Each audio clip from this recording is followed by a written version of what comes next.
Right now, we're in a race against winter, because if we don't get this property sorted in time, this whole place will turn into a cold, damp mud pit. It's just the beginning. It's just the beginning.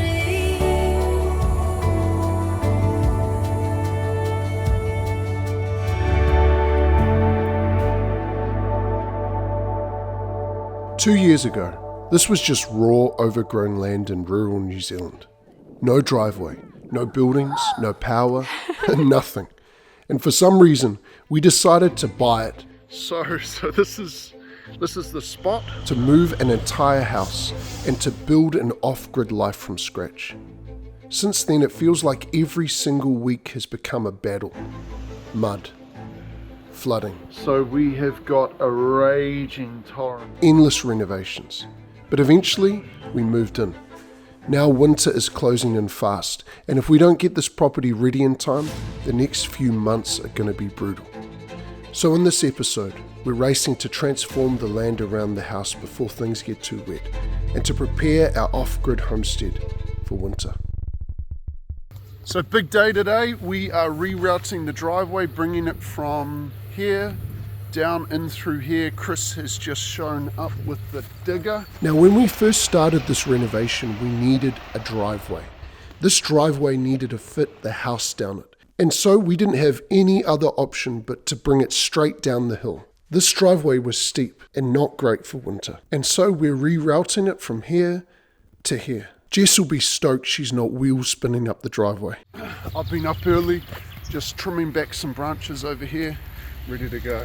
While Chris started on the digger, I started by moving a bunch of building materials from around the house. It definitely needed a good cleanup. Oh, that's looking good. I can totally see that. Big transformation in just a day, eh? Yeah. And that's what was so crazy about this, is like I looked away and looked back and suddenly the whole driveway was cut out. This is a perfect opportunity to cut the trench for the water pipes. These are going up to the water tanks up at the pole barn. Once they're buried, we'll no longer have issues with them freezing during a frost. Yeah, super stoked with the way that this has turned out. I think we'll probably just add a swale down the side here. If we don't redirect this water, in time the whole driveway will wash out. Because obviously there'll be water coming down the driveway. What we want is for this to just drain away into the swale and then just shoot out. A swale is just pretty much a trench that allows water to flow in it.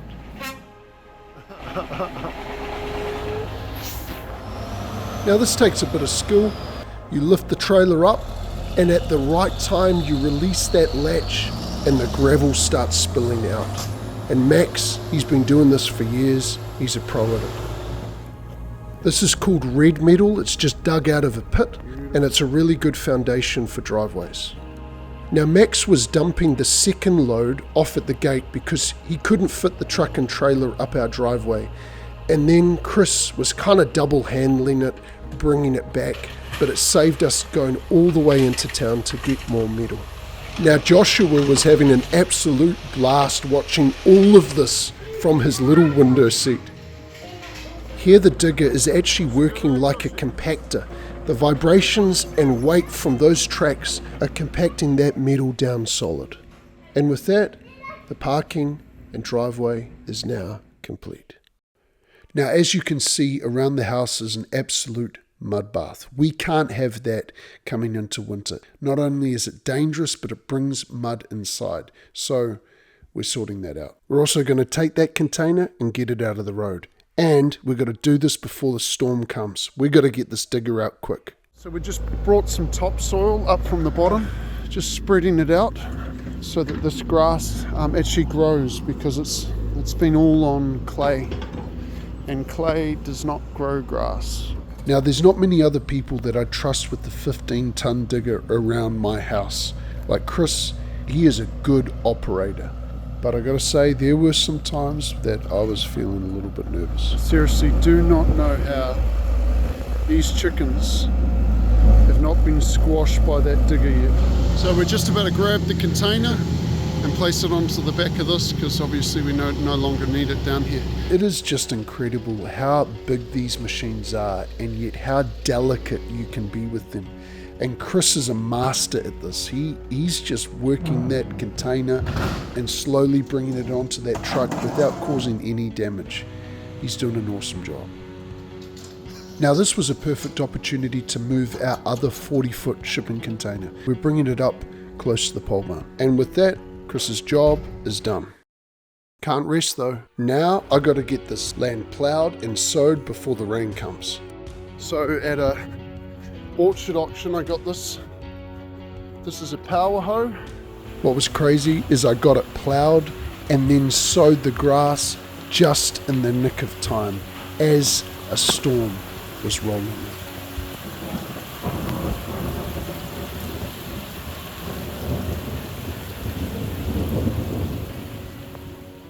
So I gave it a few weeks and that grass really began to crank. Unfortunately, there's a few bare spots, but hey, it'll grow. Next, we're rebuilding this 30-year-old Rayburn fireplace. Now, I paid $800 for this, and this will hopefully, when rebuilt, cook our food, heat our water, and heat our house. The front door, so just in there, as well as the front face, this all has asbestos. And this asbestos is it's the real bad stuff. It's the white asbestos. So you've got to be incredibly careful with this stuff. My plan is to probably roll this outside when I go to take this faceplate off. I'm going to wear a mask, and I'm also going to wet it down with a spray bottle. You might be wondering why we're mucking around with this old fireplace. Reason being is these things are like $15,000 new, and so our only other option is to rebuild this old girl. Now it's imperative that I get everything right, because this thing is, it's a fireplace on the inside of our house. I can't afford to muck this up. Now it's a bit tricky to try and find all the nuts and bolts for this faceplate, but eventually I got there. Now there's part of me that was thinking, mate, I can take this thing apart, but can I put it back together? Okay, so obviously I've made a lot of progress on this oven. That all comes apart, so I'll pull that apart, and then all there is left to go is that. I dropped it off to get sandblasted, and it's come back epic, like just super clean. And I left my keys for my car. Go all the way back down to get it. Wouldn't believe it. The keys were in my pocket. Now, if you're going to do a job like this, you've got to realise that it is a messy job. It's time to clean up this mess. I purchased a whole bunch of fire rope. I've also purchased some fire cement. I've collected all of the Rayburn pieces from the sandblasters. That cost $850, so it was quite a lot. Hey Joshy! Here it is, all painted up. But man, this stuff, it's a nice product. Now to put this thing back together. It's all come together pretty well.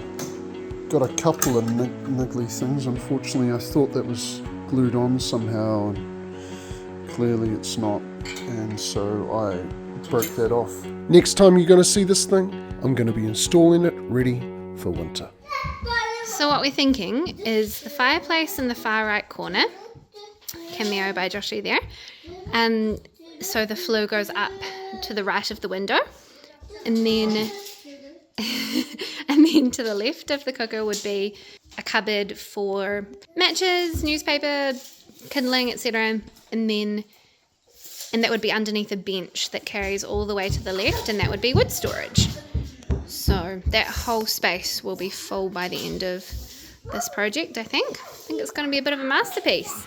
So there were high fives right throughout the house. Super pumped because we just had the inspector. He has agreed that everything is up to standard. That means that very soon, as soon as I cut back a little piece of trim in the chimney area, everything in this house will be consented, which means we will live in a legal dwelling. Woo! You guys pumped?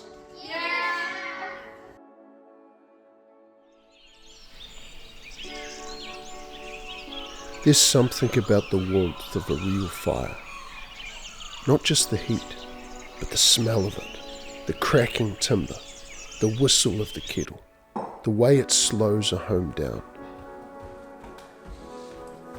This old Rayburn has probably warmed families for decades, cooked meals, dried wet clothes, heated cold winter mornings.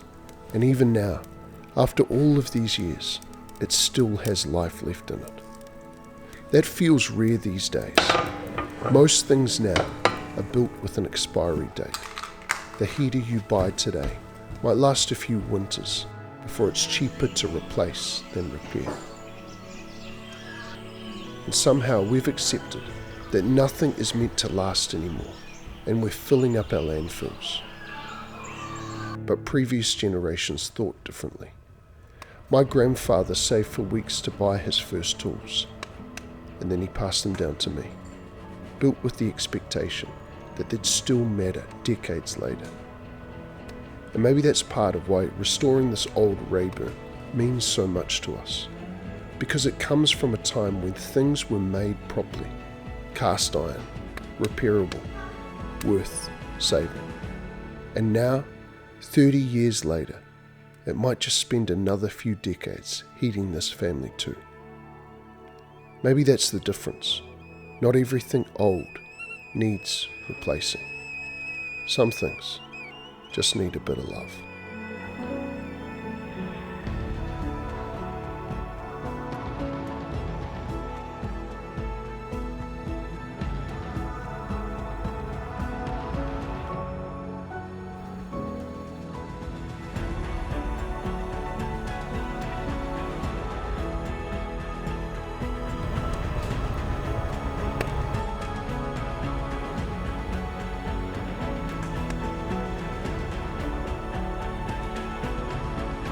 For the first time since moving here, the house finally feels ready for winter.